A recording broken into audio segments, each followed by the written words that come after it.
Stress is a physical or mental factor that causes bodily or mental tension. It causes the body to flood with hormones to prepare its system to evade or confront danger.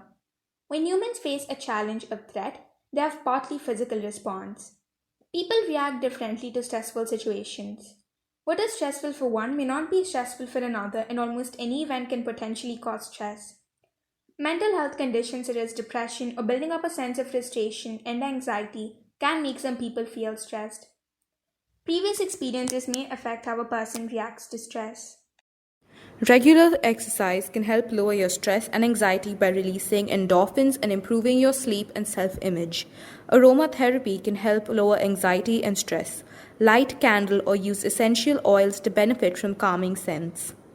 Keeping a journal can help relieve stress and anxiety, especially if you focus on the positive. Find the humor in everyday life. Spend time with funny friends or watch a comedy show to help relieve your stress. Try not to take on more than you can handle. Saying no is one important way of controlling your stressors. Yoga is widely used for stress reduction. It may help lower stress hormone levels and blood pressure. Practicing mindfulness can help lower your levels of stress and anxiety. The more we learn about mental health, the better we can provide helpful support to those in our lives who struggle with mental health conditions. Now I'm going to talk about the most common mental disorder in the world, clinical depression. People who go through it once in a lifetime or several times in a lifetime.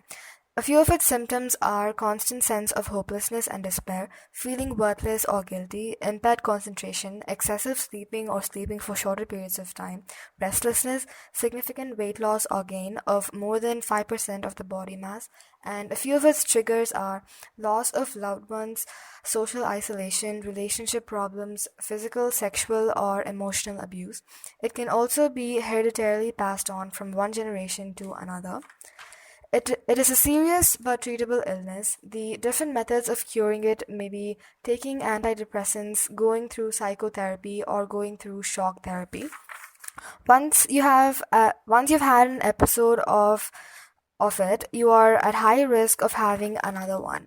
So, a few ways to prevent depression are finding ways to handle stress, taking good care of yourself, getting help from others like family and friends, and getting regular medical checkups. So, give yourself the same care and attention that you give to others and watch yourself bloom.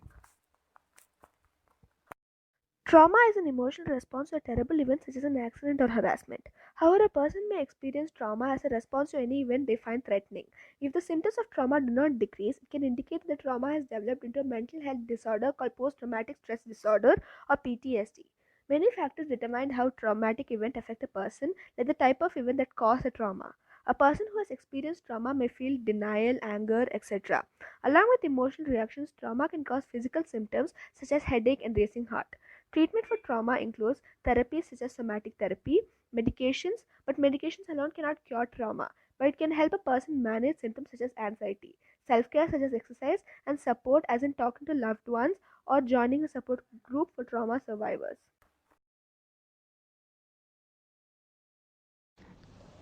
I'm talking about bipolarity or bipolar disease. This is a mental health condition which results in extreme mood swings. A diagnosed patient will often face mania, which is feeling euphoric, or feel depressed, which means no pleasure in worldly things. A patient can also have recurring suicidal thoughts. Factors such as poor performance at work or school, damaged relationships, and financial problems can increase the risk factors. It is advisory to consult a psychiatrist upon the early signs of extreme mood swings, to avoid alcohol or drug abuse, and to take meds exactly as directed by a physician.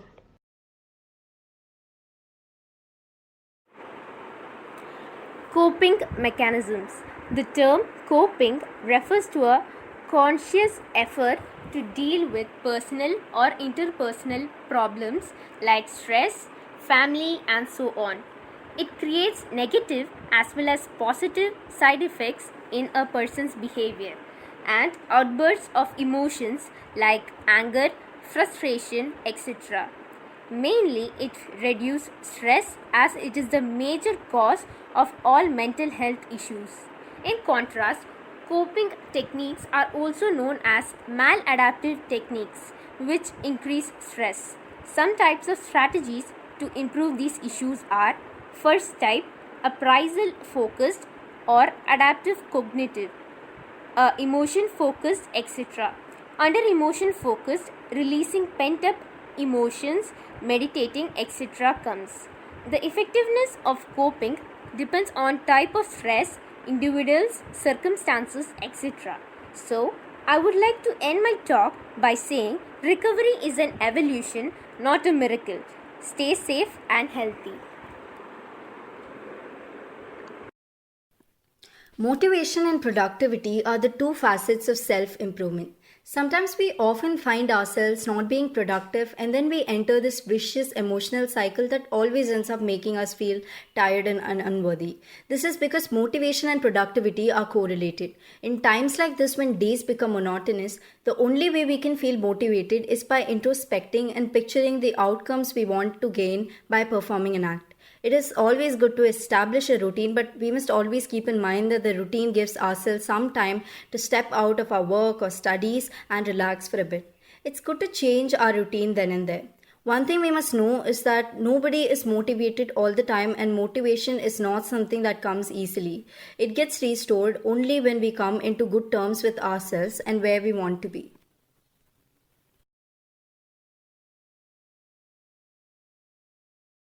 Hi everyone, my name is Darya Ishwar and I am going to talk about the art of positivity.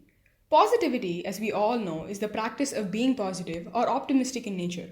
But how do you be positive? You start by focusing on the good things, however small it is. You turn your failures into lessons and you surround yourself with positive people. You have to apply some rules where you stop thinking so much. You don't compare your life to others and you don't judge them. And what other people think of you is none of your business.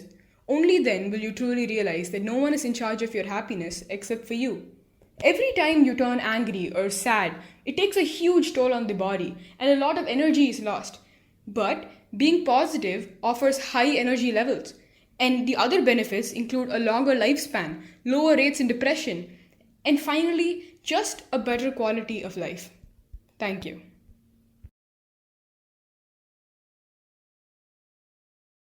You most probably often look at yourself in the mirror and are familiar with your physical appearance.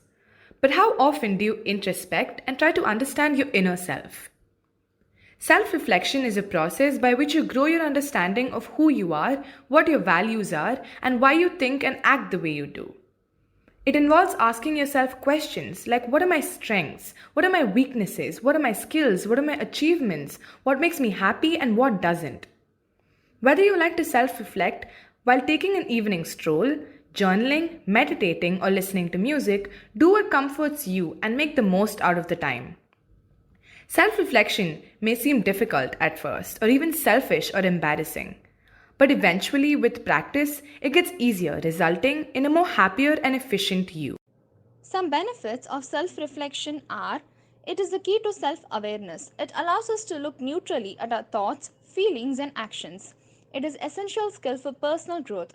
Without it, we walk around unconscious and often react to others and even to our own selves.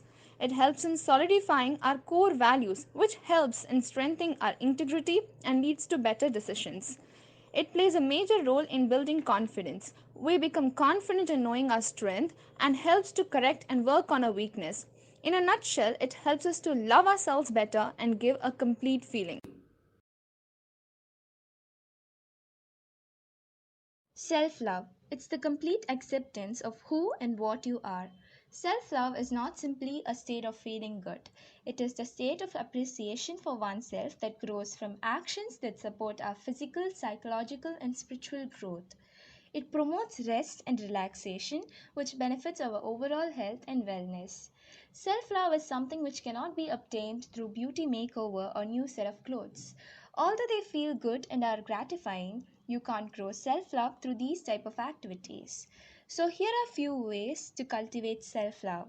Self kindfulness, practice good self care, set boundaries, forgive yourself, and quit the self criticizing.